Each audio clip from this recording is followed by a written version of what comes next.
सकते हैं वो है अभिषेक शर्मा। आई थिंक मैं हमेशा से बोल रहा हूँ, पहले भी बोला है, आज भी बोल रहा हूँ, बहुत ही हाईली टैलेंटेड प्लेयर है वो। इस वक्त मुझे ऐसा लगता है कि जितनी भी दुनिया की टीम्स हैं उसको देख लें, कोई भी इतना हाईली टैलेंटेड ओपनर जो है वो मुझे कहीं नजर नहीं आता। और दूसरा इसका एक और इम्पैक्ट वो करता है कि ऑपोजिशन को बैकफुट पे डाल देता है। कि मुझे कोई ये बता दे ये अभिषेक शर्मा इस वक्त क्या बला बन चुका हुआ है। इसका स्ट्राइक रेट 2025 के अंदर इसकी जो एवरेज है वो है 52 की, इसका स्ट्राइक रेट है वो 220 का है। इस वक्त जो पाकिस्तान के लिए खतरा बन सकता है वो ये अभिषेक शर्मा बन सकता है। ये इस वक्त 20 बना हुआ है क्रिकेट का और एशिया कप का, और वो उसी तरह खेलता है और वो बैक डाउन नहीं करता। लेकिन एबिलिटी उसकी ये है कि जब उसके एरिया में जब बॉल आता है तो वो ऐसी हिट मारता है कि बॉल वापस आती ही नहीं है। तो ये क्वालिटी है उसकी, स्किल लेवल उसका ये है। तो गेम प्लान चाहे जैसा भी हो, अगर आपके पास इतनी ज्यादा स्किल हो तो तभी आप इस गेम प्लान को आगे चला सकते हैं। इसमें एक और चीज भी है, जब ऐसी इनिंग्स कोई खेलता है तो इसका मतलब है अगर वो 5 ओवर भी खेल के चला गया या 6 ओवर भी खेल के चला गया तो इसका मतलब है कि आपने 3 बॉलर्स तो इस्तेमाल कर लिया अपने 5 में से। तो अब अगर उनको मार पड़ी होगी तो जब उन्होंने दूसरा स्पेल करना है अपना आके, तो जो दूसरे बैटर्स आएंगे वो वैसे कॉन्फिडेंट होंगे और आप अंडर प्रेशर होंगे एज अ बॉलर। और दूसरा इसका एक और इम्पैक्ट वो करता है कि ऑपोजिशन को बैकफुट पे डाल देता है। कैप्टन जो है वो फिर गेम चेज करना शुरू कर देता है कि अब मैं यार कैसे यूटिलाइजेशन करूं बॉलर्स की। तो इसलिए ऐसा बैटर जो है वो जरूरी नहीं होता कि उसके आप 70 रन देखो या आप उसके 80 रन देखो जी आप ओपनर हो, नहीं।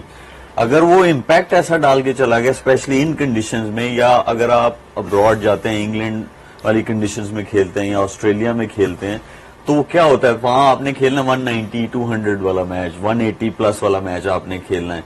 तो वहां पे ऐसा नहीं होगा कि जी आपने अगर 30 रन बनाए हैं तेज तो अगले 30 आप मैं थोड़ा सा ना आराम से बना लूं, नहीं। वो ये है कि आपको 3 बंदे जो है 4 बंदे 30 35 इस तरह की तेज इनिंग्स खेलेंगे इम्पैक्टफुल, तो वो 190 200 पे आप पहुंच जाते हैं।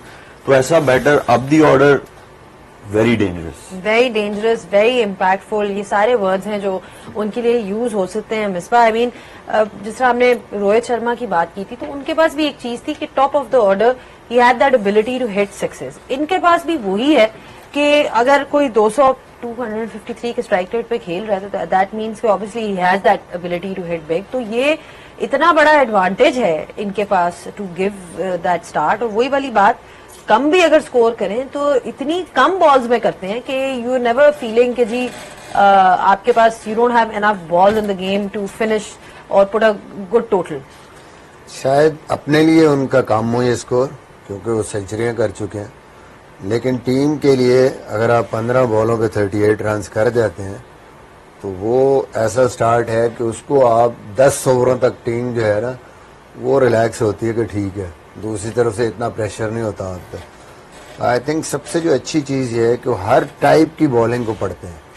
ऑफ स्पिनर भी आता है तो उसको भी नहीं छोड़ते, अभी तक शॉर्ट बॉल आती है वो भी नहीं छोड़ते, ऑफ साइड पे स्ट्रांग है, लेग साइड पे भी उसी तरह छक्के आपको नजर आते हैं। मैं आपसे तो बात ये है कि आप सिंपल जो भी टीम इनके अगेंस्ट खेलती है, जो हम बार बार बात कर रहे हैं कि इनको अर्ली ऑन अगर आप स्टंप्स में बॉल करेंगे, आगे से थोड़ा सा दूर से गेंद अंदर आएगा, वही चांस है कि आपने आउट कर दिया, या ऑफ स्पिनर। मैं हमेशा से बोल रहा हूँ, पहले भी बोला है, आज भी बोल रहा हूँ, बहुत ही हाईली टैलेंटेड प्लेयर है वो।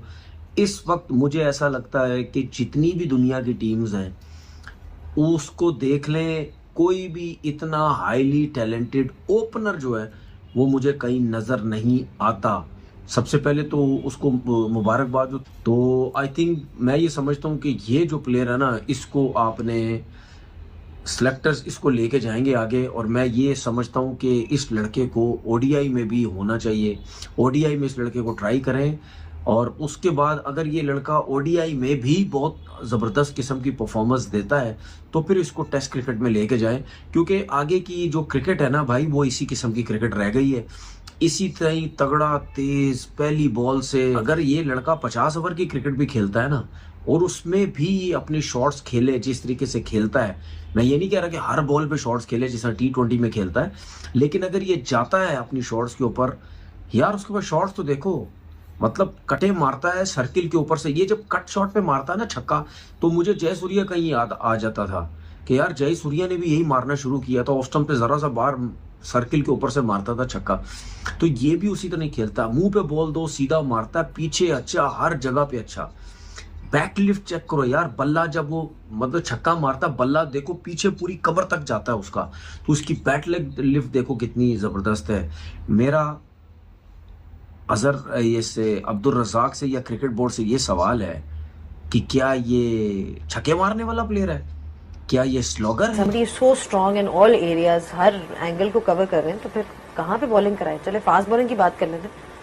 मैं अभी उसकी बैटिंग देख रहा था, मैं उसका जो बैट फ्लो है वो देख रहा था और उसका फ्रंट फुट देख रहा था, क्योंकि इसका जो बैट आता है ना वो ऑलमोस्ट गली पॉइंट की तरफ से आता है, दूसरे बैटर्स का भी आता है।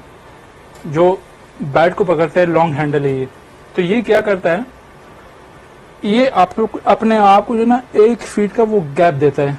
जो फ्रंट फुट है उसका स्ट्रेट आता है, उसका टो बिल्कुल स्ट्रेट होता है टूवर्ड्स द बॉलर, लेकिन वो क्या करता है थोड़ा सा स्लाइडली वो ओपन कर देता है।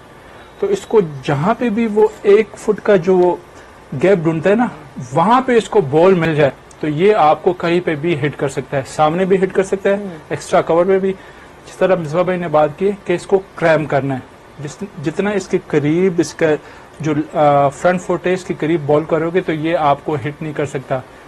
सेम आता है उसका भी, मैं उसको भी वॉच कर रहा था, दूसरा क्या ओपनर था सैमसन, उसका भी इधर से आता है, लेकिन वो क्या है, वो अपने फ्रंट फुट को वो स्पेस नहीं देता, वो अभी वो सीधा आता है और उसको जो आगे बॉल भी होता है ना तो उसको अच्छी तरह से टाइम करता है मिड ऑन मिड ऑफ की तरफ।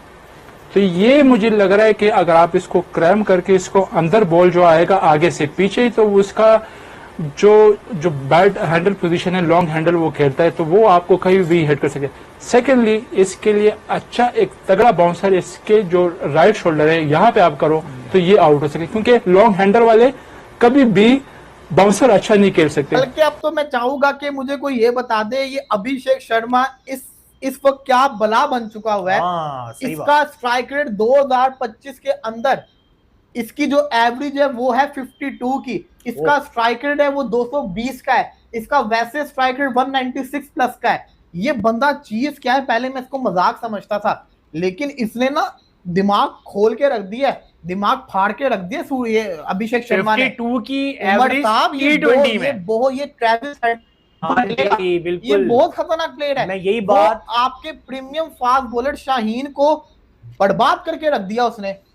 वो मुझे लगता है अगर सामने स्टार्ट को भी छोड़ दो, जोफ्रा आर्चर बॉलिंग करने आ रहा था, आर्चर को आगे भड़ के मारा, ऑफ साइड के छक्के मारे, बुरा हाल करके रख दिया। उसको भी मैंने इसको सीरियस नहीं लिया। इन पिचेस के ऊपर जहां पे हर बल्लेबाज को मुश्किल होती है, इवन के मैंने देखा संजू सैमसन को भी मुश्किल हुई उस विकेट के ऊपर, 1 नहीं 2 नहीं तीसरे मैच लगातार से खेलना, ये कोई आम बात नहीं है, ये बहुत बड़ी बात है। इस बात की जो कन्वर्सेशन आपने बात स्टार्ट की 52 की एवरेज से, 52 की एवरेज T20 के अंदर होने का मतलब है रिस्क फैक्टर ज्यादा, उसके बावजूद 52 की एवरेज। सबसे बड़ी चीज कि आप ये देखो कि T20 में मैटर क्या करता है, आपका पूरी की पूरी डील कॉम्बो। कहा जाता है कि T20 के अंदर अगर आपका 170 चल रहा है ना या 180 चल रहा है कॉम्बो, तो आप T20 के बेहतरीन प्लेयर हो। 50 की एवरेज, 120 का की एवरेज, 130 का स्ट्राइक रेट, इस तरीके से 180 के करीब आना चाहिए। इस बंदे का 2025 के अंदर 220 का स्ट्राइक रेट, 50 की एवरेज, 270 पे ये पहुंचा है। और सबसे बड़ी चीज, उसको 50 की परवाह नहीं है, उसको पर्सनल माइलस्टोन की परवाह नहीं है। वो आता है एक चीज सोच के आता है कि मैंने नहीं छोड़ना, जितना मैं अच्छा तेज खेल सकता हूँ तेज खेल। नॉर्मली जिन बैट्समैन की एवरेज ज्यादा होती है ना, वो बहुत संभल के खेलते हैं, उनका स्ट्राइक रेट कम होता है और एवरेज ज्यादा होती है। पिछली दफा मैंने इंडिया पाकिस्तान के मैच से पहले ना अभिषेक शर्मा को इतना हाई रेट नहीं किया था, लेकिन अब मैं ये कहूंगा कि जो रियल बीस्ट है ना इस वक्त जो पाकिस्तान के लिए खतरा बन सकता है। अभिषेक शर्मा इस एशिया कप में बहुत ही ताबड़तोड़ बैटिंग कर रहे हैं। वो हर मैच में आते ही पहली बॉल से मारना स्टार्ट कर देते हैं। जैसे आपने पहले मैच में यूएई के खिलाफ देखा था कि उन्होंने जबकि भारत के सामने लक्ष्य 57 रन का ही था, लेकिन उन्होंने पहली बॉल पे ही स्पिनर लगा हुआ था हैदर अली, उन्होंने पहली बॉल पे ही 6 रन से अपना खाता खोला था। और फिर दूसरे मैच में पाकिस्तान के खिलाफ तब जब यूएई के खिलाफ उन्होंने 6 छक्के से खाता खोला था, तब लोग ये बातें कर रहे थे कि ये यूएई की टीम है, जब पाकिस्तान के सामने आएगा तो देखना होगा ये कैसे बैटिंग करेगा। लेकिन जब पाकिस्तान के सामने भी आया तो आपने देखा होगा कि पाकिस्तान का स्टार बॉलर, जो पाकिस्तान मानता है कि ये हमारा शाहीन अफरीदी स्टार बॉलर है, तो उसको पहली ही बॉल पर आगे बढ़ के बॉलर के सिर के ऊपर से चौका मारा था और दूसरी गेंद पे भी छक्का मारा था।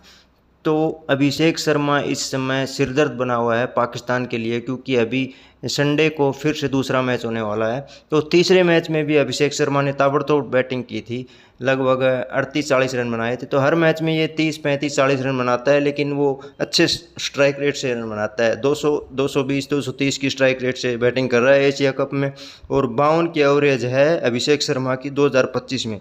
इसलिए पाकिस्तान मीडिया में अभिषेक शर्मा का खौफ है। और शोएब मलिक से लेकर मिसबाह उल हक, उमर गुल तक ने अभिषेक शर्मा की तारीफ़ की है। शोएब मलिक ने बोला है कि अभिषेक अगर 6 ओवर भी खेल जाते हैं तो ये दूसरी टीम के लिए सिरदर्द बन जाते हैं, कप्तान को फिर बॉलिंग चेंज करने में प्रॉब्लम होने लगती है। वो पूरा मैच का फोकस उनका अभिषेक शर्मा की वजह से वो अलग हो जाता है, कप्तान का फोकस। तो फिर दूसरी बात, तनवीर अहमद ने भी अभिषेक शर्मा की फुल तारीफ़ की है। उन्होंने बोला है कि इस समय पूरी दुनिया में अभिषेक शर्मा से ज़्यादा टैलेंटेड कोई लड़का नहीं है। और तनवीर अहमद ने यह तक बोला है कि अभिषेक शर्मा को अभी T20 तो वो खेल ही रहा है, उनको सिलेक्टर को चाहिए कि वो उनको ओडीआई में भी मौका देना चाहिए। और अगर ओडीआई में वो अपने शॉट जिस तरीके से T20 में खेलता है उसी तरीके से खेलता है तो वो सफल होगा, और उसको टेस्ट तक में मौका मिलना चाहिए। तो तनवीर अहमद भी इस समय अभिषेक शर्मा की तारीफ़ कर रहे हैं। और उमर गुल ने भी अभिषेक शर्मा की बैटिंग तकनीक पे बात की है। उन्होंने अभिषेक शर्मा की कमज़ोरी और जो उनका अच्छा स्ट्रोक प्ले है उस पर भी बात की है। उमर गुल एक खुद तेज़ गेंदबाज है, उन्होंने बोला है कि अभिषेक शर्मा को बॉलिंग करना बहुत ज़्यादा मुश्किल है, वो सिर्फ बाउंसर पे ट्राई कर सकता है बॉलर अगर क्योंकि वो लॉन्ग हैंडल से खेलते हैं, वो तो तेज़ गेंदबाज है जो उनको बाउंसर पर परेशान कर सकता है। तो इस बात पर आपकी क्या राय है कि जिस तरह से उमर गुल और तनवीर अहमद, शोएब मलिक और मिसबाह उल हक की बातें आपने सुनी, उनकी इस बात पर आपकी क्या राय है? कमेंट बॉक्स में अपनी राय दीजिए। वीडियो अच्छी लगे तो लाइक कर दीजिए और चैनल को सब्सक्राइब कर दीजिए। धन्यवाद।